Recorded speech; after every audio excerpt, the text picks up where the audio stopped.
Well, Sarah actually invited me to be a part of this webinar, which is great. I know it's definitely has to do with a little bit of the systemic racism that's kind of going on, but also just emergency preparedness in the African American community, along with the justice of. Let me see. I'm sorry. Get back to that website, but I believe I'm supposed to be asking our speakers some questions, and so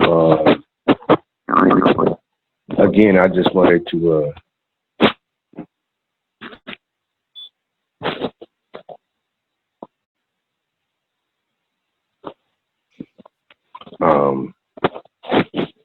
Just pick up on some questions again from for I'm sorry for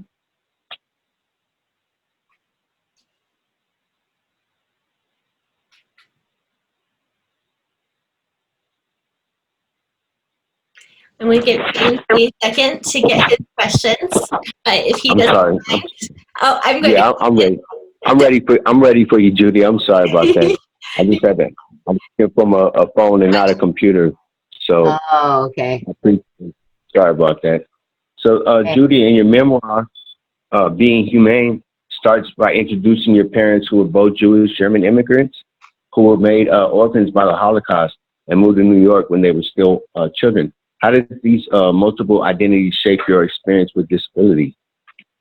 So thank you very much for inviting me to participate in this event and to want to talk a little bit about my book and the film Crip Camp.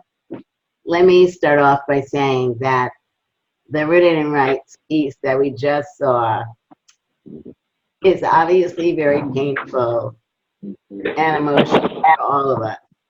But I think it speaks to not just that particular time, but to what's going on today. Not valuing the lives of disabled people is still something that we are fighting against. And so when James and I have this discussion today, that's really the underlying premise of where I believe we all need to be coming from, is we value as disabled individuals our lives and the lives of our sisters and brothers, and really can no longer tolerate what has been going on forever. So in February of this year, I had a book published called Being Human, an unrepentant memoir of a disability rights activist that I wrote in collaboration with a woman named Kristen Joyner. The purpose of the book was really it's a memoir of my life, and to really illustrate the importance of all of us telling our stories. Because I think stories like we just saw from Rooted in Rights and stories that you'll be discussing today really not only enable us to, for me, become a little bit more freer in being able to really think more in a concentrated way about acts of discrimination and how they've impacted me and other people's lives. My parents, as James was saying, were from Germany. They both have passed away. And I think their commitment to my parents, to each other, and to the family was critically important. And when I had polio in 1949, they decided that I was a part of their family. And even though it was recommended that I be institutionalized, they, in fact, refused that. They, like many of the people on this Zoom call today who had their disabilities when they were younger, most of our parents were really very supportive of us and wanted us to be able to become successful in our lives. And if it wasn't for many of us having parents or grandparents or others who really fought for us, we wouldn't have been able to move forward and become advocates like many of us are today. Well, great answer, Judy. Thank you for that. It actually leads into question number 2. But by the way, I did enjoy really watching Crip Camp. It was a amazing documentary. It was something that piqued my interest in wanting to do something like that again. With being disabled, I wasn't born disabled, but I'm a gunshot injury of 28 years now. I think, well, 29 years. I was hurt back in 91.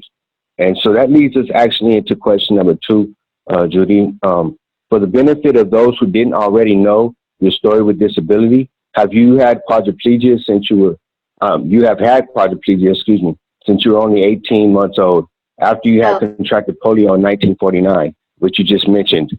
Could you share with us how similar or different COVID-19 has been compared to you and your family's experience with polio? So I was only 18 months old and I don't remember what was happening, but I've spoken to other people and read, articles, and you're seeing some things on television now because there is somewhat of a parallel between COVID and polio epidemics, people not knowing the cause.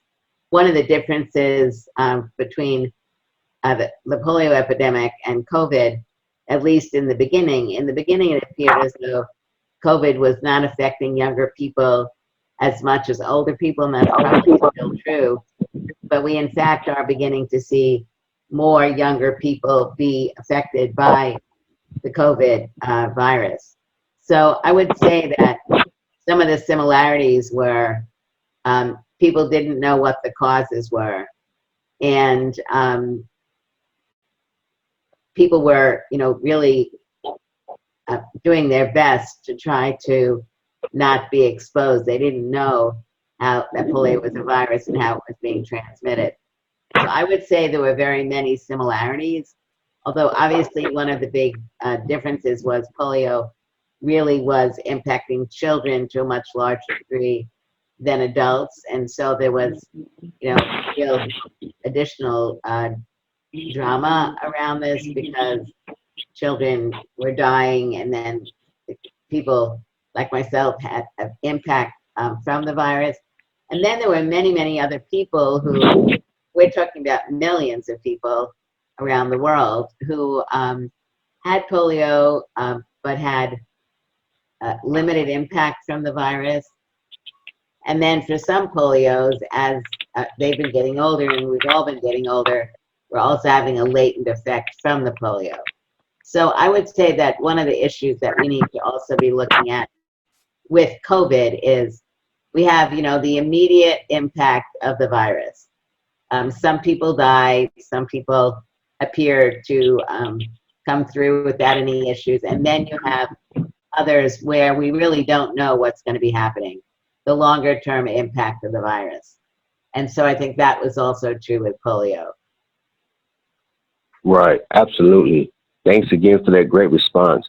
I know for just looking back and just not being born that early on, but just kind of knowing a little bit about polio, it just seemed like both of these definitely called pandemonium. I mean, people were just kind of like, what do we do? And I know with polio, it's like people were just so scared, like, how, again, with like, how are people contracting this for a while and then not having anything to take care of the virus? I mean, that seemed like probably was really scary for families. Like we're all in it right now, just kind of wondering like, what's the next step? How do we find a vaccination, or how do we stop this pandemic from happening? But great answer again to question number 2. So Judy, question number 3, we have that you were recently featured in the Netflix documentary Crip Camp, which I loved, which is about Camp Janet and at a summer camp in New York for youth with disabilities. I've recently done one like that in the Arizona area. We call it Camp with the Ramp, but it's just fun being there. But this camp was for those who taught there, and for the youth who attended, all have played a part in.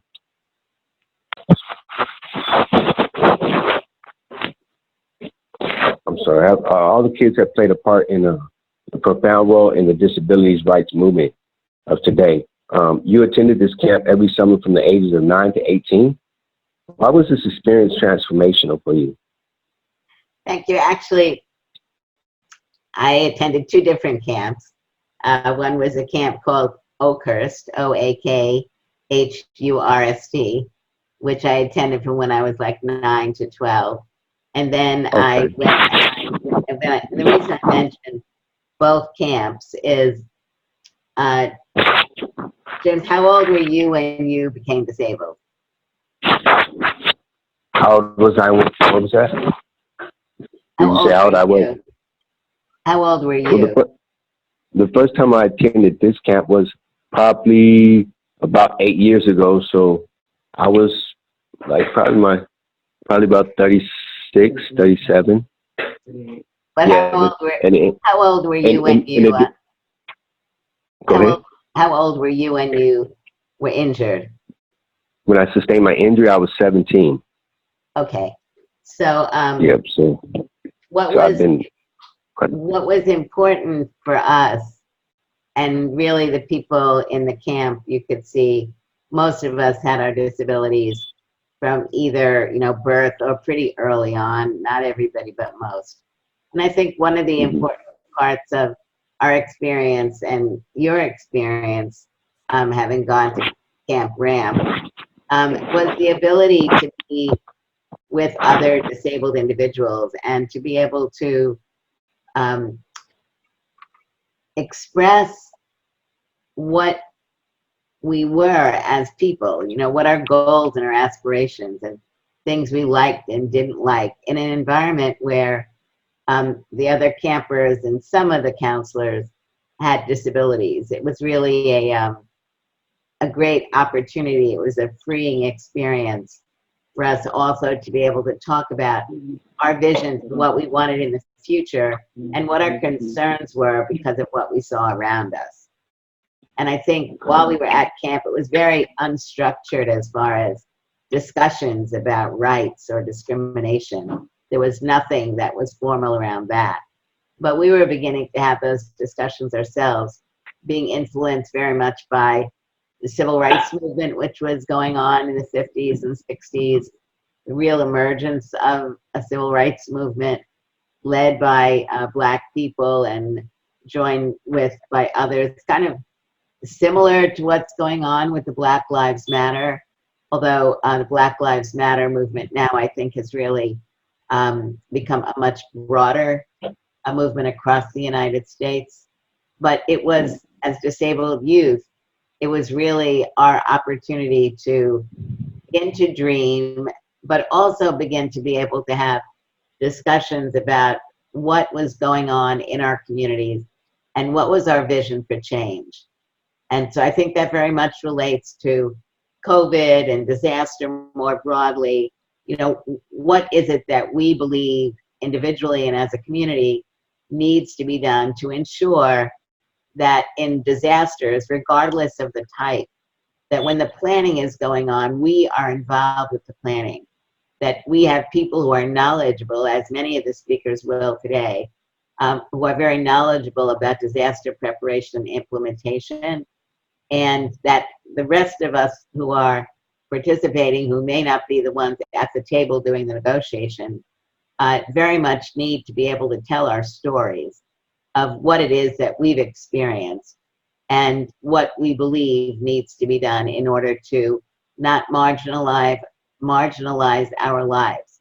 I think with COVID right now, the 50,000 people in the United States who have died, who have been living in nursing homes and other restricted living environments, we're not really talking about them as disabled individuals who are victims of the failure of our system to ensure that people are not living in these restricted environments and are in fact living in their communities with appropriate supports.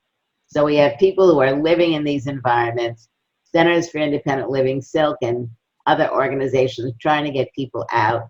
At the same time that we know people are still going in this situation because we don't have appropriate community-based services and other kinds of supports. So we need to tell our stories. We need to demand that the media do a more regular job of not only talking about the deaths, but talking about the changes that need to go on in our communities in order to prevent now and as we move forward people dying as a result of lack of preparedness and not taking into consideration the needs of disabled individuals. Right. And Judy, do you think that this same experience could be replicated for our youth today? Absolutely. I mean, I think the youth of today, some of them, are participating in youth committees, for example, with the National Council on Independent Living. Some are getting involved with programs like, I think, the Association of People with Disabilities with RevUp, REVUP, and others are getting involved in their local communities through CILs and others. But I would say that we really, as a community, need to be looking more carefully at what we need to do to be engaging with and supporting younger disabled individuals and people who are acquiring their disabilities when they're older. I think it's really important. There is a great cadre of disabled young people who are really speaking up and speaking out and getting more integrated into a broader range of organizations like Rebecca Coakley with CAP and others. And I think that's very important. We need to keep supporting that. Additionally, we really need to be working with people who are of different ages and are acquiring their disabilities for different reasons, particularly people who are at risk of being in more segregated living environments because they're becoming older and they may not be able to take care of themselves as they were when they were younger. We need to be working intergenerationally in a way that I think most other communities have not. So for me, that's critically important. Younger people without disabilities need to be involved in the movement to prepare themselves for their futures and to be working with us in collaboration with us, younger and older people. Great answer, Judy. I absolutely agree with you too there. I'm doing my part in helping in that sector myself with working with our state wide our Arizona Youth Leadership Forum here, who are for young people who have disability who are transitioning into adulthood, and these kids are able to learn all about different disabilities and the whole disabilities rights movement and how they can be involved and learn about voc rehab and several other things that kind of, just kind of get them on the way with being educated on how to speak out and to advocate for themselves, which leads me actually to the fourth question, which we understand that you have been one of our leaders in administration as far as working with school children and one of the leading people that would ever probably start the whole movement on being able to have the fair ability to teach other kids to show that a disability doesn't hold you back from doing anything you want. So with our fourth question, we just wanted to ask you a little bit about when you first applied to become a teacher and that the city of New York denied that you could employment opportunity because they did not believe you could get yourself and your students out of the building if there was a fire. So you're only 22 years old at that time, and you won the lawsuit in the federal district court. And so tell us about your experience and having to deal with that and overcome adversity because you use the wheelchair as mobility. Thank you so much. So very briefly, when I graduated college, I wanted to be a teacher. I took the required courses and I took the required exams, and I was failed in the medical exam, as James said. And I was denied my license in writing because this was before 504 and way before the ADA. I was denied my license because of paralysis of both lower extremities, sequelae of SEQ, SEQU. It's kind of important. It's a Latin word. It means because of. paralysis of both lower extremities. So basically, I was in writing denied the job because I couldn't vote. It's under 504 and the ADA would have been completely discriminatory, but there was no law at that point.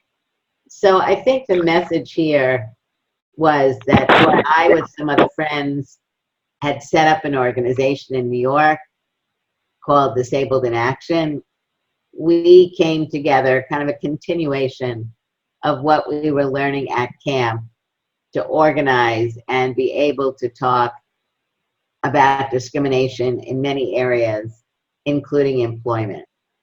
And So, I'm sorry, we are wrapping up here in a minute, but just real quick, in your experience in emergency preparedness, do you think people, they use that as a tool to discriminate against individuals who have disabilities?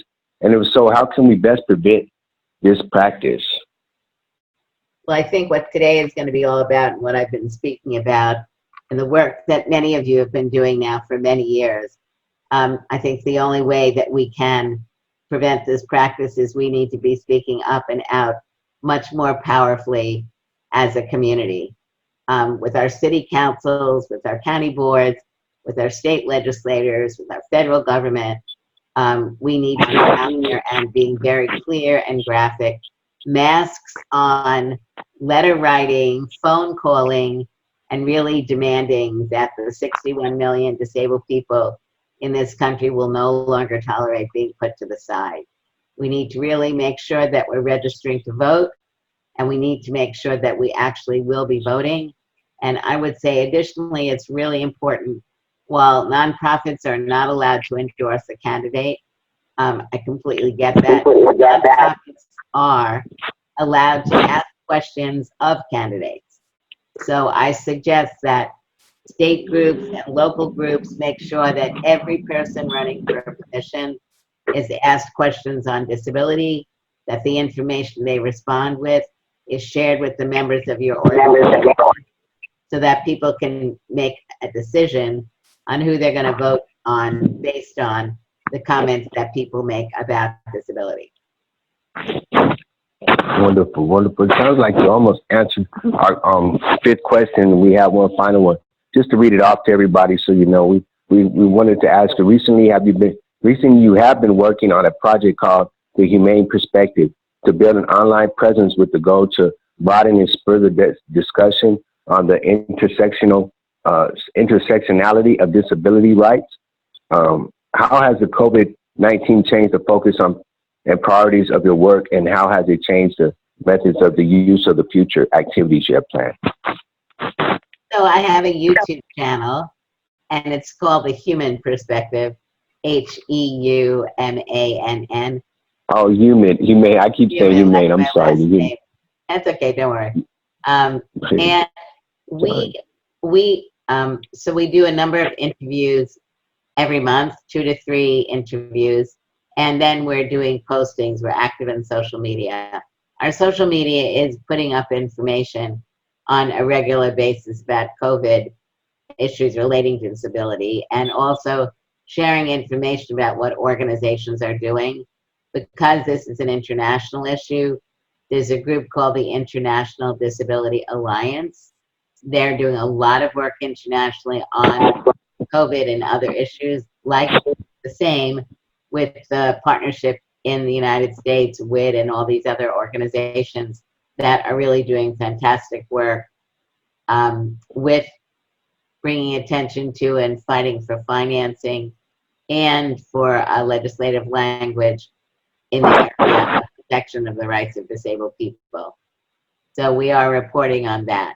And we're very little in that area, so I'd like to be able to do more, and we will over the next couple of months. Yeah, I'm sure you will. Absolutely. And we'll be wanting to join you and help with that. I just wanted to say again, thank you for coming on. I really enjoyed Crip Camp. I wanted to know, is there going to be a Crip Camp too? I did hear some talk about that, getting together and everybody getting out to do something. But before you answer that, let me give you the last and final questions, because I know we're wrapping up. It's many in this audience today work in emergency management field. what message would you want them to take away from the event series on disability justice during crisis today? You need to know who the disability community is in your target area. You need to know what it is that they believe needs to be happening. Your plans need to be able to clearly reflect what the community believes is necessary, and they need to be involved in implementation. And hopefully there are disabled people that are being paid to also be involved in the work that you're doing.